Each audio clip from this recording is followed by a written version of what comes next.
नमस्कार, welcome to my channel doctor Shalini homeopathy clinic के official channel में। मेरा नाम डॉक्टर शालिनी है एंड हम लोग माइंड सीरीज कर रहे हैं जिसमें हम होम्योपैथी साइकोलॉजी बाय फिलिप एम्बेली के बुक को रीड कर रहे हैं। जैसे कि चैप्टर वाइज हम रीड कर रहे हैं। सो पिछले पार्ट में हमने अर्जेंटम नाइट्रिकम स्टार्ट किया है, उसका पार्ट 1 हो गया है एंड आज हम अर्जेंटम नाइट्रिकम का सेकेंड पार्ट करेंगे जहाँ पे हम उसके अनस्टेबल माइंड पार्ट को कवर करेंगे। मैं पढ़ती रहूँगी एंड समझती रहेंगे। हम जो मैंने पढ़ा है उसको हम लोग हिंदी में समझने की कोशिश करेंगे, ठीक है। उम्मीद करती हूँ आपको ये सीरीज एंड ये एपिसोड, ये पार्ट भी समझ में आएगा। ये जो सीरीज है वो होम्योपैथ एज वेल स्टूडेंट्स दोनों को लाभदायक रहेगा, क्योंकि जैसे हर पार्ट में मैं कहती हूँ, जितना हम रिविजन करते हैं, जितना हम एक ही ड्रग को बार बार पढ़ते हैं, हर एक जगह से पढ़ते हैं, हमें उसके बारे में, उनकी नुआंसेस के बारे में, उनकी कुछ छोटी छोटी चीज़ों के बारे में पता चलता है जो हमारे प्रैक्टिस में जाने अनजाने में बहुत यूजफुल गुड देता है, ठीक है। स्टार्ट करते हैं आज का session, the unstable mind of argentum nitricum, जिसका की नोट है इम्पल्सिव इरेटिक मेंटालिटी। तो हमने जो पढ़ा है पिछले पार्ट में वो थोड़े एक्सेंट्रिक टाइप के, almost like phosphorus, but phosphorus दिल से घुलते हैं, वो दिमाग से खुलते हैं अर्जेंटम नाइट्रिकम, ठीक है। जो हेल्दी अर्जेंटम नाइट्रिकम की बात कर रहे हैं यहाँ पे एंड हमको डिफरेंस पता चल जाता है कि लाइक फॉस्फोरस इंटेलेक्चुअल रहते हैं बट थोड़े अनफोकस्ड रहते हैं। अर्जेंटम नाइट्रिकम जो खुलते हैं उनको हर एक चीज़ की हटके उनकी चिंता, थॉट प्रोसेस रहती है कि लाइक कोई भी साधारण जो व्यक्ति किसी एक इशू को पे, किसी एक सर्कमस्टेंस में किस तरह से वो रिएक्ट करता है, वो उसके एक लैटरल थॉट में हमारे हेल्दी अर्जेंटम नाइट्रिकम एक्ट करते हैं, जो कि बहुत ही ज़रूरी है आजकल सोसाइटी में। तो आगे बढ़ते हैं, जब वो अनस्टेबल होते हैं तो कैसा होता है, ठीक है। Like other predominantly mental types, argentum's pathology appears first on the mental rather than on the emotional level. Kent, the intellectual feature predominates the affections and the affections are disturbed only in a limited way.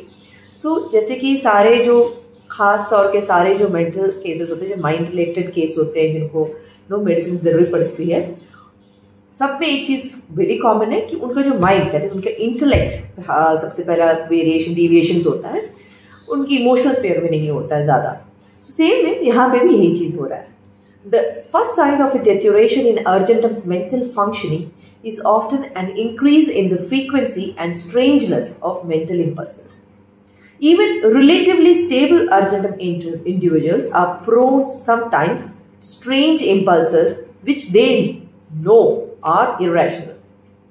तो इसमें सबसे पहली sign जो argentum में दिखता है कि वो अपने जो करेक्ट रियलिटी से हटके वो सोच रहे हैं, वो ये है कि उनका जो माइंड में जो डिफरेंट थॉट प्रोसेस आते हैं ना, एक सिचुएशन का जो हटके सोचने का, वो ही कुछ हटके फ्रीक्वेंसी ज़्यादा ढंग से ये नहीं हो सकता, वो भी हो सकता है ना, उसका ऐसे भी हो सकता है ना, उस टाइप का फ्लक्चुएशन स्टार्टिंग्स होता है। एंड हाँ, इनको भी पता होता है कि कुछ तो मैं डिफरेंट कर रहा हूँ, मेरे में कुछ इरेशनल चल रहा है, उनको फीलिंग होती है। For example, an argentum school teacher may suddenly get the impulse to write a swear word on the blackboard or to tip an inkpot over student's head. हो सकता है कि जैसे एग्जाम्पल दे रहे हैं कि अर्जेंटम के जो स्कूल टीचर है, उनको कभी कभी सडनली लगता है कि इम्पल्स आता है कि लेकिन मैं ब्लैक बोर्ड में कुछ गाली दे दूँ एंड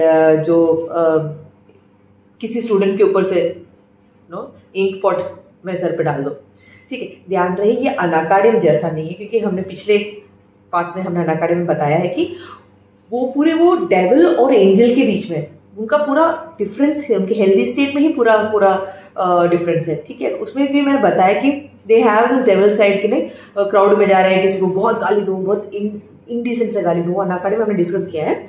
ये वैसी बात नहीं है, ये इम्पल्सिव बिहेवियर्स है जिसमें वो कंट्रोल नहीं कर पाता है, फीलिंग उसको लग रहा है कि इससे इम्पल्सिव स्टफ है, मैं कंट्रोल नहीं कर पाऊंगा, बट कर पा रहा, ठीक है। एंड ये बहुत ही क्या बोलते हैं, बहुत ही सेक्शुअल इनवेंडोस, यानी वो सेक्शुअल ढंग की बातों में नहीं घूम रहा होता है, ठीक है ना। In the vast majority of cases, these impulses are resisted although they can be powerful and require all the individual's will to resist them.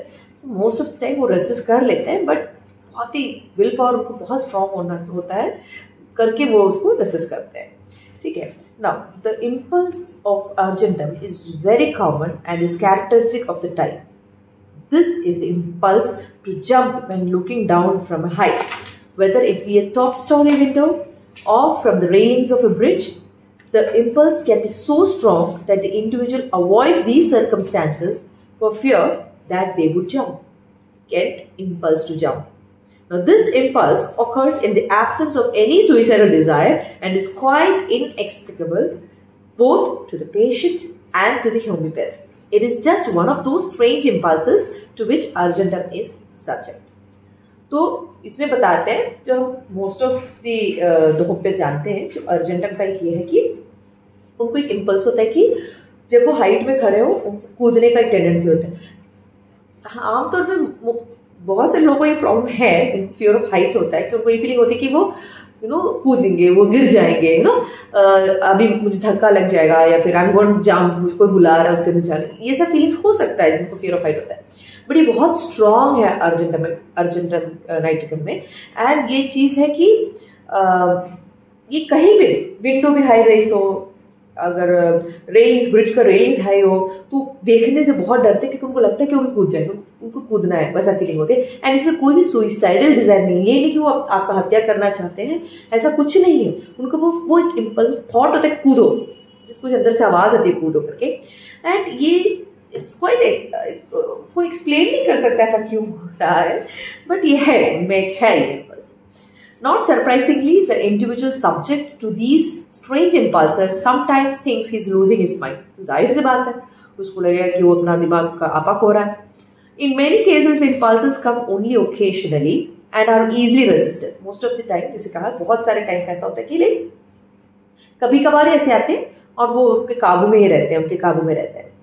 Now, in these cases, the homeopath may only be able to gather the impressions of a generally impulsive character, since the more peculiar impulses are either absent or are not mentioned. मैं बताती हूँ. In these cases, it is worth asking the patient specifically whether they are prone to any peculiar thoughts or impulses. However, in cases of deeper pathology, the characteristics impulses can become intense, as can the fear of mental breakdown, can fear of insanity. तो ये पूरे para में इन्होंने बताया है कि उनको लगता है कि जाहिर सी बात, उनको लगता है मैं अपने मन का आपा खो रहा हूँ. और मोस्ट ऑफ द टाइम ये इम्पल्सेस इतने पेक्युलर जो इम्पल्सेस होते हैं वो ये बताते नहीं हैं, क्योंकि वो उतना फ्रिक्वेंटली होता नहीं है. कभी कभी वो एब्सेंट होता है, किसी पेशेंट में वो दिखता ही नहीं है, उनको फीलिंग ही नहीं होती. और जिनको होता है वो इतना रेयरली ऐसे इम्पल्सेस आते हैं कूदने का, या फिर बहुत impulsive right it on the chalkboard, गाली देने के, किसी बच्चे का टीचर है तो किसी के ऊपर इंक डालने का, ये सब इम्पल्सेस बहुत रेयर टाइप आते. तो ये बताएंगे नहीं, ठीक है. बस ये बताएंगे मैं इम्पल्सिव हूँ, एक इम्पल्सिव कैरेक्टर है, उतने में वेगली बताएंगे. सो केंट कहते हैं कि इस टाइप की जब आपको कोई डाउट होती है, अर्जेंटम ग्रुप में का फीलिंग हो रहा है, उसकी बात करने के ढंग से विद एक्सपीरियंस पता चलता है ये सब चीजें, तो आप स्पेसिफिकली पूछ सकते हो कि आपका कोई पेक्यूलियर इम्पल्स है, ऐसा कुछ है कि आपको लगता है कि नहीं बाकी सारे तो इम्पल्स में काम कर रहा हूँ, इम्पल्स में डिसीजन ले रहा हूँ, इम्पल्स में क्रेडिट कार्ड स्वाइप कर रहा हूँ, ऑल दोस थिंग मेरे इम्पल्स में हो रहा है. बट क्या आपको ऐसा लगता है कि मैं कुछ और पेक्यूलियर चीजें हैं आप में, तो पूछोगे तो शायद वो खुल के बात करेंगे आपसे. और बट ये सिर्फ उनमें जो थोड़ा सा माइल्ड पैथोलॉजी में घुस रहे हैं, जिनका डीप पैथोलॉजी होता है उनमें ये सारे इम्पल्सेस वो खुल के बताएंगे, क्योंकि उनको खुद डर लगता है कि अब वो मेंटल ब्रेकडाउन में होने वाले, उनको फियर है कि they are going for insanity, so they are quite forthcoming in these matters. With deepening pathology, argentum's mind becomes less and less reliable. ये पहले पार्ट में हमने कहा था, अर्जेंटम का माइंड जो होता है, जो स्टेज 1 में होता है, जब हेल्दी रहता है तो बहुत ही यूनिक रहता है. उनके आइडियाज और उनके जो थॉट्स होते हैं, वो जिस तरह से वो लिंक करते हैं दो अलग अलग अनजान चीज़ों को, वो बहुत ब्यूटीफुली हमें लास्ट में दिखते हैं. अरे ऐसे भी हो सकता है, बट किसी ने सोचा नहीं था. बट जैसे वो थोड़ा थोड़ा अपने मानसिक संतुलन या फिर रियलिटी से हिलने लगते हैं, तो वो जो चीज़ों का जो लिंक उनको बहुत ही अच्छा लग रहा है, सही लग रहा है, बाहर से लोगों को उतना वो सही कम लगने लगेगा. सो जितना वो प्रोग्रेस करता है टुवर्ड्स अपनी इंसैनिटी या टुवर्ड्स और अवे फ्रॉम द रियलिटी, जो वास्तविकता से वो दूर जाने की कोशिश करता है, तब हमें और है नो वो अनरिलायबल यानी उस पर विश्वास नहीं कर सकते, उस मात्रा के कंडीशंस की बात करता है जो हमको लगता है ठीक नहीं है, बंदे में कुछ तो प्रॉब्लम है उसके दिमाग में, वैसा फीलिंग दूसरों को आने लगता है। Now concentration becomes difficult, words are misplaced and the memory becomes patchy and vague. concentration problem होता है, words इधर के उधर हो जाते हैं और जो memory होती है वो थोड़ा भूल, पूरी चीजें याद नहीं रहती है, कहीं ना कुछ उस इंसिडेंट का याद रहेगा, वो भी वेग सा यानी पूरा लाइक धुंधला सॉर्ट ऑफ स्टफ याद रहेगा। The individual is aware of this mental deterioration and it usually causes alarm.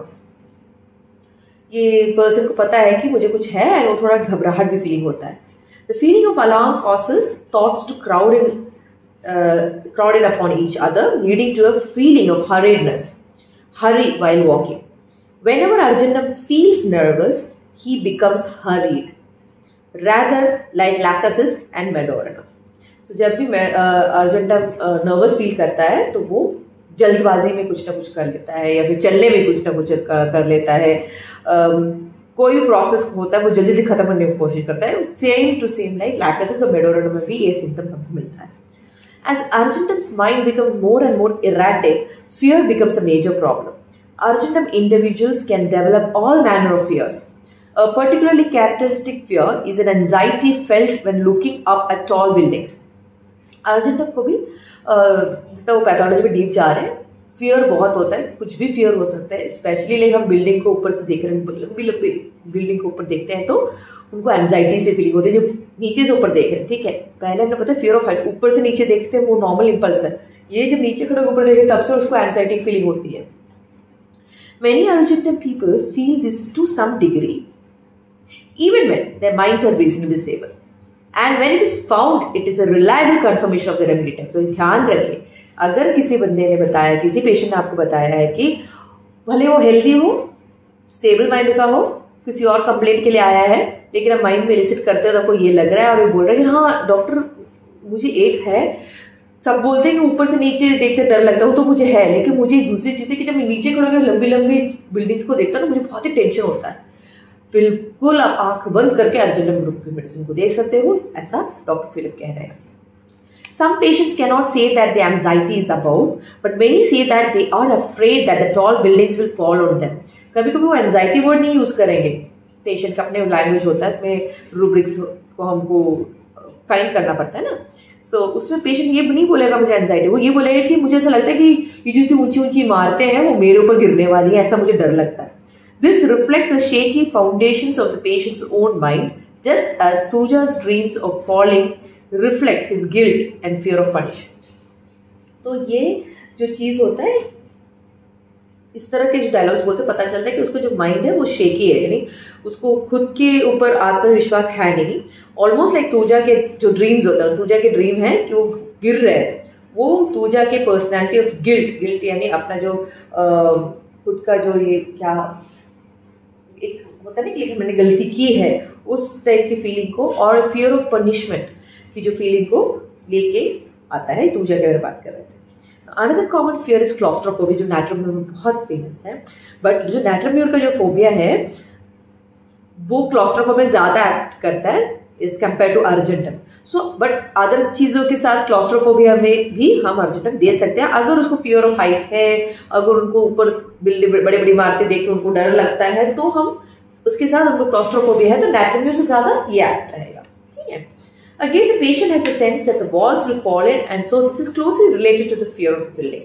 उधर भी उनको लगता है कि जो क्लॉस्ट्रोफोबिया यानी छोटे छोटे स्पेसेस, छोटे छोटे जगहों का डर लगना, क्योंकि उनको लगता है कि अब ये स्पेस जो है अंदर आएंगे और हमको सिकुड़ देंगे, हमको सांस नहीं ले पाएंगे, हम हमारे ऊपर गिर जाएंगे, वैसे फीलिंग्स, अलग अलग ढंग के फीलिंग्स होते हैं क्लॉस्ट्रोफोबिया में।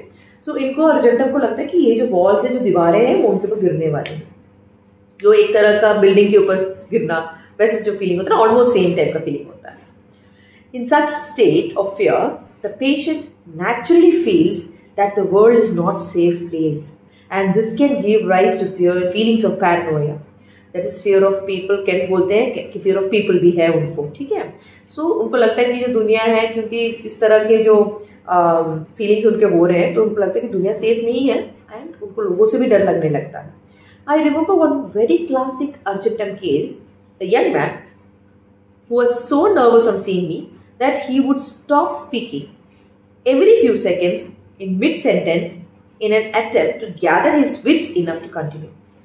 उनका एक एग्जाम्पल है, एक पेशेंट आए थे जो इतने नर्वस थे इनसे डॉक्टर से बात करने के लिए कि हर थोड़े मिनट सेकंड्स में ही वो अपनी जो बात करने सेंटेंस का जो वाक्य बोल रहे हैं उसको आधे में रोकते हैं, सोचते हैं, फिर बोलते हैं, फिर रुकते हैं, फिर सोचते हैं, वैसा होता है। एंड जब वो रुकते हैं वो अपने माइंड को गैदर कर कि मैं ठीक हूँ, मैं नर्वस नहीं हूँ, वैसे टाइप का फीलिंग माइंड को बता कर वो बात कर रहा है।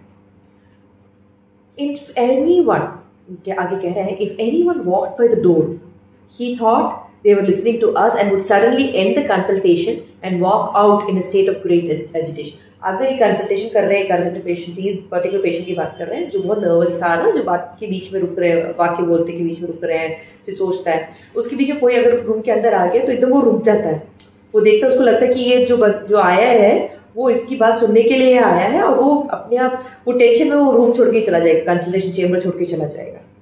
Within a few days of taking Argentum nitricum 10m, he was much calmer and was able to speak about himself without fear of eavesdropper. Eavesdropper यानी जो किसी और, उनको जो fear है ना कि कोई और मेरी बात सुन रहा है, वो मेरे बारे में ही सोच रहा है, मेरी बात सुनने के लिए आया है, वो उसे बोलते हैं उस टाइप की। बेसिकली eavesdropper का मीनिंग होता है जो सुन रहा है, किसी और की बात सुन रहा है, कान रख के सुन रहा है, वो लोग eavesdropper कहते हैं। तो उसको लगता है कि सब वही कर रहा है उसके साथ, सो वो फियर है उसका। सो उन्होंने अर्जेंटम नाइट्रिकम 10m दिया इस पेशेंट को एंड उसके बाद बहुत ही काम हो गया। His paranoia was actually a somewhat realistic sense that if people were aware of the chaos in his mind, they would think him weird and reject him. उसका पता ही क्यों उसको डर हुआ, ये डर उसको इसलिए लगा क्योंकि उसको लगा कि अगर दूसरा समझ जाएगा, दूसरा साधारण व्यक्ति समझ जाएगा कि उसके माइंड में इतना कन्फ्यूजन चल रहा है, इतना भूचाल चल रहा है, तो वो उसको जज करेगा, है ना, एंड उसको पता चल जाएगा ये कुछ तो वियर्ड है एंड उसको रिजेक्ट कर देंगे। एंड उसको रिजेक्शन पसंद नहीं है, किसको पसंद है रिजेक्शन? किसी को भी नहीं पसंद है। This particular patient also demonstrated a trait that I have seen only a few times in Argentum people, which is listed in italics in Kent's repertory for Argentum, a sense of excessive remorse, Kent anxiety with guilt. He apologized frequently for taking up so much of my time and often said that he was a bad person. This was in part referring to his past sexual promiscuity. अब ये क्या बोल रहे हैं कि ये particular patient की बात कर रहे हैं, उसमें उन्होंने एक चीज देखा है जो बहुत कम लोगों के साथ देखा है अर्जेंटम में, वो है कि सेंस ऑफ एक्सेसिव रिमोर्स यानी उनको जो लगता है गिल्टी, मैं कुछ गलत कर रहा हूँ, आपने जो मेरे को उतना वक्त दिया, थैंक यू, नो मैंने सॉरी, मैं आपसे माफ़ी मांगता हूँ कि आपसे ज़्यादा बात किया, यू नो, वो टाइप ऑफ चीज़ को। और उनको लगता है कि वो बहुत ख़राब पर्सन है, क्योंकि वो इसलिए क्योंकि वो पिछले ये व्यक्ति जो था, ये जो पेशेंट था, वो अपने पास्ट में बहुत ही सेक्सुअली एक्टिव था, सेक्सुअली वो बहुत सारे स्त्रियों से उसका रिलेशनशिप था। सो इसके कारण वो खुद को बुरा मानता है एंड ऑल्सो बहुत ही रिमोर्स करता है, बहुत ही माफ़ी मांगता है, सोचता है कि अब कि आपने मेरे लिए इतना वक्त दिया, मैं माफ़ी मांगता हूँ कि आपको इतना वक्त मैंने ज़ाहिर किया, all this. Agoraphobia is another characteristic fear of Argentum. It may be mild, causing anxiety only in wide open spaces, or severe, preventing the patient from going out at all. See, agoraphobia is liable to occur in any individual who feels that his mind is breaking down, since wide open spaces produce a sense of exposure and vulnerability. तो agoraphobia क्या होता है कि like जो भी बाहर जाते हैं, तो खुला स्पेस है ना, खुला जगह जा रहे हैं, बहुत सारे लोग हैं या फिर बहुत बड़ी जगह है, वहाँ पे उसको स्ट्रेस फील करना, उतनी बड़ी जगह पर उसको स्ट्रेस फील कर, इतनी सारी चीज़ जगह, बड़ी बड़ी जगह देखकर उसको एक टाइप ऑफ एंजाइटी आना, उसको अगोराफोबिया का, उसको फियर होता है उसको उस चीज़ों का। यूजुअली अगोराफोबिया उन लोगों को होता है जो ऑलमोस्ट हमारे जो माइंड ब्रेक डाउन, जैसे माइंड अभी किसी भी हाल में नर्वस ब्रेकडाउन होने वाला है स्टेट में, मेंटल ब्रेकडाउन होने वाला है स्टेट में पहुंच चुका है, क्योंकि तभी वो अपने आप को खुद को बहुत एक्सपोज फील करता है, नहीं इतने सारे लोग मुझे देख पा रहे हैं, इतना बड़ा खुला स्पेस, इतने सारे लोग मुझे देख पा रहे हैं, तो वो उसकी चीज़ों पे उन लोगों पे ज़्यादा एप्लीकेबल होता है, ठीक है। Fear of imminent death is also seen sometimes as is fear of disease. आज को भी है फियर ऑफ डिजीज, इनको फियर ऑफ इमिनेंट डेथ भी है, same way fear of disease का भी है। Argentum is one of the principal remedies for anticipatory anxiety. टेंट कहते हैं anxiety anticipating and on engagement. It is as though the already shaky mind cannot cope with the uncertainty of not knowing how a coming task or event will turn out. So जो argentum है उसको anticipatory anxiety हम बोलते हैं ना, कि कोई speech देने वाला, कोई इंटरव्यू देने वाला, तो हम बोलते ना हुआ नहीं है, वो होने से पहले हम एंटिसिपेट कर रहे हैं, वो सोच के हम अपने आप को बुला रहे हैं एंजाइटी दो मुझे, मारो मुझे, वैसे टाइप का एंजाइटी हो रहा है। तो ये हो रहा है कि ऑलरेडी उसका जो माइंड है वो थोड़ा डरा डरा सा नर्वस टाइप ऑफ माइंड है, तो वो टाइप माइंड को उसको ये समझ में नहीं आ रहा है इसका आगे क्या। नॉर्मल इंसान में ही एंजाइटी होती है, ठीक है, प्लीज इसको कंफ्यूज मत कीजिएगा। अर्जेंटम का जो होता है बहुत ही शेकी होता है, वो लाइक मेजर इवेंट भी नहीं होना चाहिए, छोटा सा होगा। जैसे कि सपोज मैं किसी रेस्टोरेंट में जा रहा हूँ पुराने दोस्त से मिलने, वो भी उसको नर्वसनेस देगा, उसमें भी उसको एंजाइटी फीलिंग होती है। तो जैसे आगे लिखते हैं, the event may be as little as meeting an old friend or visiting the doctor with a minor complaint. Doctor के पास जाना, उसमें उसको एंजाइटी फीलिंग होती है। Argentum's imagination is liable to run riot in these circumstances, usually imagining the worst. उसका जो imagination इतना भयानक घूमता है, हमेशा खराब, तुम एकदम वर्स्ट, तुम सबसे बुरी चीज को वो सोच के बैठ जाएगा।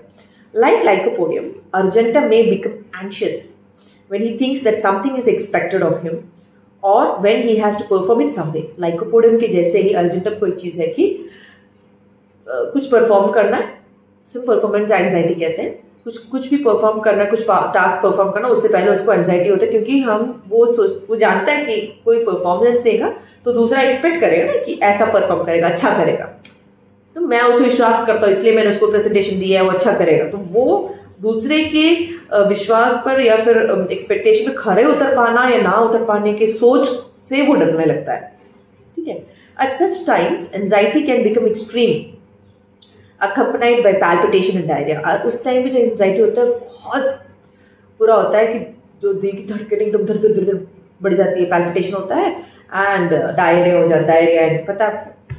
This is related to a characteristic expectation of failure, which is often unrealistic, at least in the more healthy Argentum individual. So ये जो चीज़ होता है ना, फेलियर होने वाला है, उस एक्सपेक्टेशन के डर से ये चीज़ें हो रही है, जो होगा नहीं, स्पेशली जो हेल्दी अर्जेंटम है, क्योंकि वो है ही हटके और उसका बहुत ही डिफरेंट लेवल का ब्रेन चलता है, बट उनको भी होगा, ठीक है। At such times encouragement from a friend can bring enormous relief. So वहां पर ऐसा नहीं कोई अच्छा करो तुम करेगा, क्योंकि मोटिवेट करना उसको ज्यादा अच्छा लगता है, एंड ही फील्स बेटर, गुस्सा नहीं आता, वो feels better. An example of the impressionability of the type which results from a lack of mental stability. ये माइंड की इम्प्रेशनेबिलिटी यानी माइंड का वो स्थिति है कि स्टेबल नहीं है, तो उसको स्टेबल करने के लिए कोई उसको सपोर्ट करके बता रहा है, कर पाएगा यार, तुम्हें है वो बात, कर लेगा, टेंशन मत ले। वो मॉरल सपोर्ट जो दे रहा है उसमें उसका माइंड स्टेबल बन रहा है, क्योंकि उसको खुद पे उतना भरोसा नहीं है। इवन तो वो जो हेल्दी अर्जेंटम है वो थोड़ा हटके है, बिंदास है, लेकिन उसको खुद पे, उसके थॉट पे, उस लेवल पे कॉन्फिडेंस नहीं है। Now when fear has risen to a state of panic, argentum individuals often become very needy and may besiege those that they trust for help and reassurance. In keeping with the erratic, uncontrolled nature of the Argentum mind, the individual may develop totally unrealistic expectations of others, thinking that they can save him from himself. जब ये healthy अर्जेंटा हम unstable mind की बात कर रहे हैं ना, सो instability की तरफ जो वो स्टेबल माइंड से थोड़ा हटके जाता है, जितना वो दूर जाता है उतना वो दूसरे लोगों पे डिपेंड करता है उसके माइंड को संभालने के लिए। उसको लगता है दूसरे लोग वो तिनका बनेगा जिससे वो डूबने से बच सकता है। सो वो अपने आसपास के लोगों पे पूरा ट्रस्ट देता है कि वो उनको हेल्प करेगा, ठीक है। एंड और ये बहुत अनरियलिस्टिक एक्सपेक्टेशन है, सब लोग खरे नहीं उतर पाएंगे। उसकी जो माइंड में लगता है कि हाँ ये मेरे बेस्ट फ्रेंड है, ये मेरी बीवी है, मेरे पिताजी है, ये मेरे भाई है, वो मुझे हेल्प करेंगे, वो समझेंगे मुझे और मुझे अपने माइंड से बाहर निकालेंगे, वो एक्सपेक्टेशन बहुत दूसरों पे भी भारी पड़ता है ना। Now, the open, desperate and beseeching quality resembles that seen in frightened phosphorus individuals. ये जो ओपनली जो डेस्परेट मुझे बचाओ मैं डूब रहा हूँ टाइप ऑफ कैरेक्टर जो है वो फॉस्फोरस में भी है. Indeed, there are considerable similarities between the two types. दोनों में बहुत सिमिलैरिटीज है जो हम बता रहे हैं अभी. दोनों both are impressionable. Both impressionable means दूसरों के बातों से उनपे हम प्रभावित होते हैं. Although this characteristic is seen in Argentum mainly when he is in a state of fear, whereas it is generally the normal state for phosphorus. Argentum में दूसरों के बात के प्रभावित तब होते हैं जब वो डरे हुए होते हैं, उनकी जब एंजाइटी होती है, स्ट्रेस होता है, वो थोड़े अनस्टेबल हो रहे हैं. फॉस्फोरस का नॉर्मल स्टेट ही वैसा है, वो दूसरों से बहुत जल्दी प्रभावित हो जाते हैं, वो बहुत जल्दी बातों में आ जाते हैं. Now, furthermore, both types can lose mental clarity under stress. दोनों phosphorus as well as Argentum अपना जो मानसिक मेंटल जो क्लैरिटी होती है ना कि थॉट प्रोसेस होता है मुझे क्या करना है, वो गुम सा जाता है जब वो स्ट्रेस में होते हैं. And feel that their mind is failing them, giving rise to panic.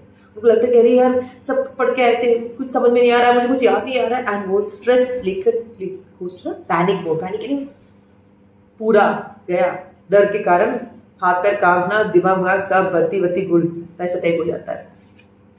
Now, phosphorus mind is generally less sharp and less analytical than that of Argentum and more sensitive to environmental influences. ये पहले बताया था, phosphorus जो दिल से होता है वो ज़्यादा इमोशनल बनता है, मेंटल ज़्यादा नहीं, इंटेलेक्चुअल ज़्यादा ढंग से कनेक्ट नहीं कर पाता है एज कम्पेयर टू Argentum. और वो ज़्यादा सेंसिटिव है वातावरण, उसके आसपास जो हो रहा है, जिसके साथ वो खड़ा है, जिसके साथ बैठा है, कैसे जगह पे बैठा है, उससे बहुत ज़्यादा प्रभावित होता है. Argentum is more liable than phosphorus to develop specific phobias when stressed and is distinctively more impulsive and more prone to bizarre ideas as compared to phosphorus. Argentum जो है उसको स्पेसिफिक, हमने बोला स्पेसिफिक फियर होता है, specific phobia होता है, वो फॉस्फोरस का नहीं है. जो चीज़ अर्जेंटम में ज़्यादा जल्दी आता है स्ट्रेस में, और वो ज़्यादा इम्पल्सिव है. फॉस्फोरस जैसे नहीं, फॉस्फोरस तो खुल के बात करते हैं बट वो इम्पल्सिवनेस अर्जेंटम की जितना है नहीं. और जो अर्जेंटम की जो मैंने बोला ना एक हटके लैटरल थॉट प्रोसेस होता है, वो भी फॉस्फोरस में नहीं देखता है.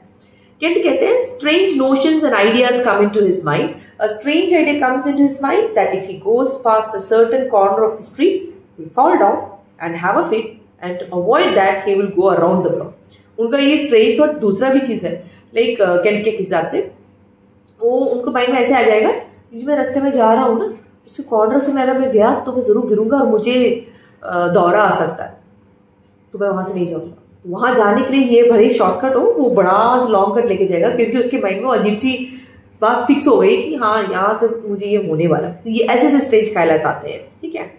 For phosphorus, the primary weakness is a lack of boundaries to the personality.